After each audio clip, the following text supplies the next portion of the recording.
As world powers involved in the Iran nuclear talks work to secure a deal that addresses Western concerns about Tehran's ability to develop nuclear weapons and Iran's desires for sanctions relief, both the U.S. and Iran are saying they do not favor talks beyond July 1st. President Barack Obama made that point clear during an appearance with German Chancellor Angela Merkel this week. At this juncture, I don't see a further extension being useful if they have not agreed to the basic formulation and the bottom line that the world requires to have confidence that they're not pursuing a nuclear weapon.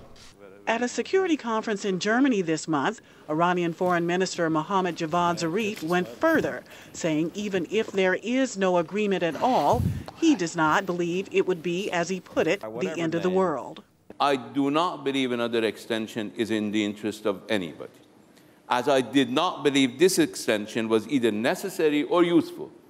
But these hardline stances could be more about strategy, says nuclear policy analyst James Acton.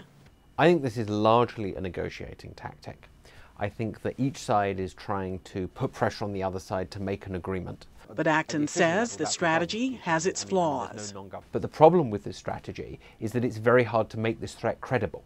Non-proliferation specialist Kelsey Davenport says both the U.S. and Iran want a deal within this second extension because of mounting domestic pressures. In the United States, there is this idea that Iran is just buying for time, that they're not serious about a deal, that they may covertly be pursuing a nuclear weapons program.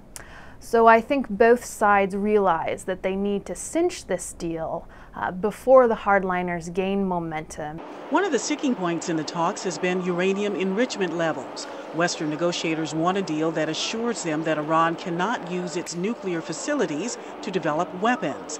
As they seek a resolution on this issue, Iran has become increasingly vocal in its calls for immediate sanctions relief if there is a deal.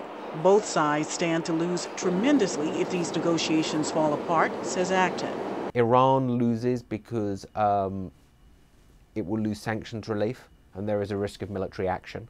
And the P5+1 loses if negotiations fall apart because all of the constraints on Iran's nuclear program will evaporate. A diplomatic solution will not be perfect, says Acton, but could be what he calls the least bad solution available. Pam Dockins, VOA News, the State Department.